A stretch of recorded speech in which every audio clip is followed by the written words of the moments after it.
The Warlock Strand, Broodweaver and Necrotic Grip are a great combination for a very fun and effective build in Destiny 2 right now.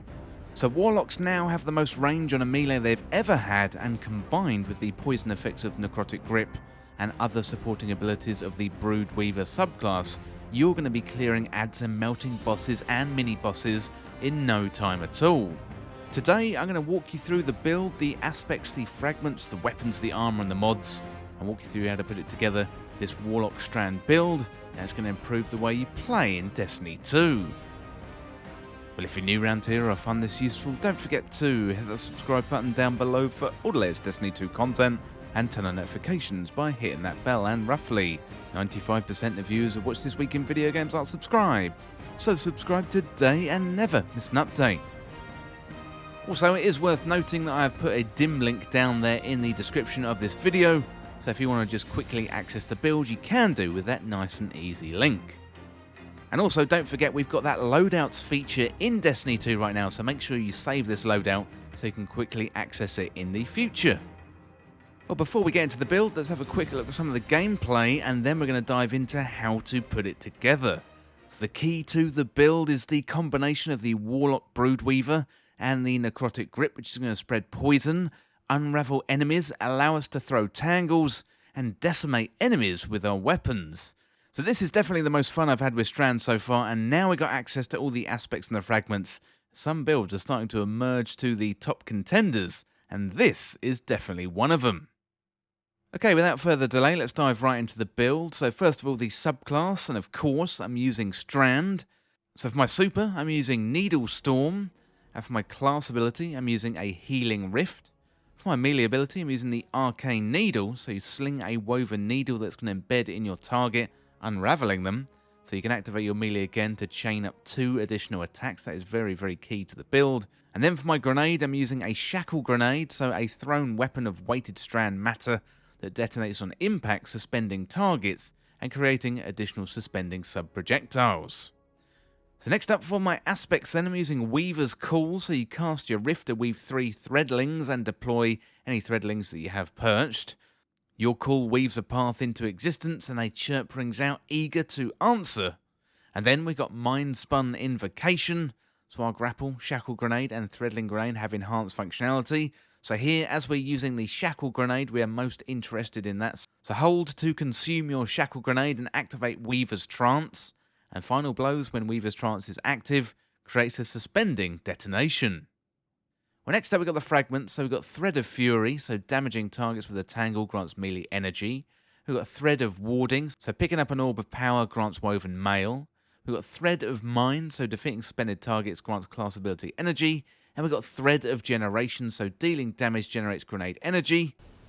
And that is going to be about it for our Strand subclass setup. Next up, we've got the exotic armour, so I'm using Necrotic Grip. There's an exotic Warlock gauntlets that come with the perk Grasp of the Devourer. So damaging combatants envenoms them with poison that deals increasing damage over time, and defeating a poison combatant spreads the condition to nearby targets. So these are very, very powerful gloves for a Warlock, but even more powerful when combined with the ranged melee of the Broodweaver Warlock. Well, next up, we've got the weapons. So first of all, in my kinetic slot, I'm using Synchronic Roulette. So this one is a legendary kinetic submachine gun with a precision frame, meaning the weapon's recoil pattern is much more predictably vertical. This one comes with the Origin trait Nanotech Tracer rockets, where landing multiple hits turns your next shot into a homing micro missile. So this one is a Strand legendary weapon, and it works really, really well with the build. So in the energy slot, I'm using Tarnished Metal, but really the energy slot is up to you. I'm using a Scout Rifle because it helps me take out certain champions this season, but if you can find something better here, then do use that. The Tarnished Metal is a legendary energy Scout Rifle with a lightweight frame, meaning it's got superb handling. You can move faster with the weapon equipped. If you haven't got Tarnished Metal, because you can't get this one anymore, that was available in Season of Plunder. So if you haven't got this one, I would use another Scout Rifle, or as I mentioned before, you can use another weapon. It really is up to you. Just use what you want for the build. I reckon that will be just fine. In the power slot, I'm using Anarchy. This one is an exotic power grenade launcher that features arc traps. These are grenades that stick to surfaces and chain arc lightning bolts to other mines. And it's great for DPS, going to help you take down dungeon and raid bosses in absolutely no time at all. Also going to be really good for nightfalls as well, so it's definitely a good one to pick up. You can get this from the Monument to Lost Lights in the tower, and you can find that next to your vault. Okay, next up for the mods. So the mod system has changed. So it is a little bit different to last season, but now we've got Lightfall. It is different to what we've seen in Beyond Light and also in the Witch Queen as well. So it is going to take a little bit of getting used to, but let's go through those mods. So first of all, resilience. So you want to get that resilience up to 100 to help your survivability. Next up, we've got siphon mods. So these are used to create orbs, which are basically the basis of builds now since the Lightfall update. I'm using a kinetic and arc siphon mod here, although you can match them to your weapon damage output. Next up, I'm using grenade kickstart. So when your grenade energy is fully expended, you gain grenade energy. Additionally, your armor charge is consumed and you gain additional grenade energy for each stack. So basically, that is going to help you get grenade energy back really, really quickly. Plus, I'm using multiple copies of that mod. Next up, heavy-handed. So powered melee final blows create orbs. So given we've got 3 charges as a Warlock, this is going to be very, very good.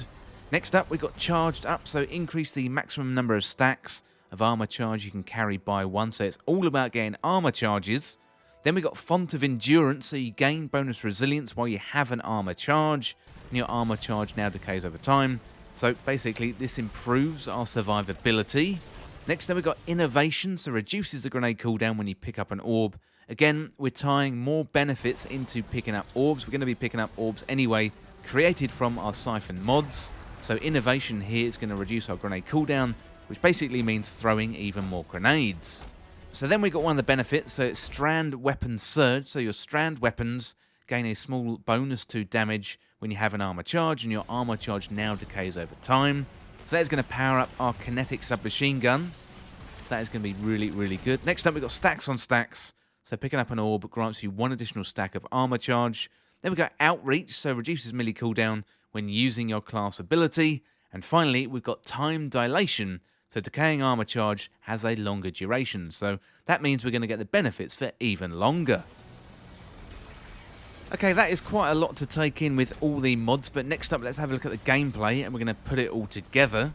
So the key to the build is the combination of Strand and Necrotic Grip. Necrotic Grip gives us that poison explosion and also the damage over time. This combined with the Arcane Needle melee, which gives you a huge amount of range. So our melee attack is going to unravel our enemies, so when they die they're going to leave behind a tangle, which can be picked up and thrown at enemies. Given we're using Thread of Fury, this is then going to restore our melee energy. So I'm using the Shackle Grenade here, which is mainly consumed to activate the Weaver's Trance.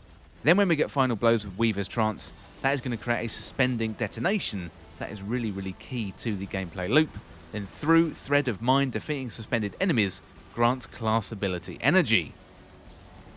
So essentially, we've got a nice little gameplay loop going on here by laying down our rift, consuming our grenade, and then attacking with a ranged melee. This is going to cause enemies to explode, unravel, and decay over time, plus we got the poison effects. Then you just throw in your weapons like Anarchy into the mix, and you add that tick damage, plus you benefit from the grenade launcher buff as well. As I mentioned before, the mod system has changed dramatically, but essentially this all works off of orbs. Therefore, we want to generate orbs to allow us to pick up the armor charges, and then use those armor charges via other mods to give ourselves benefit. So in this build, the focus is on increasing damage through the Strand Weapon Surge, and increasing the survivability through the Font of Endurance. And Strand Warlocks, they aren't the best when it comes to surviving, and this is why we are boosting our resilience here. Basically, you want to help yourself as much as possible to survive, because you've got really, really good damage output, but surviving, that is going to be tough. Well, as I mentioned before, this is probably the most fun I've had as a Strand Warlock Broodweaver so far, so make sure you get your hands on those Necrotic Grips. They are really, really good. So this is definitely going to increase the fun factor, and also increase your damage output.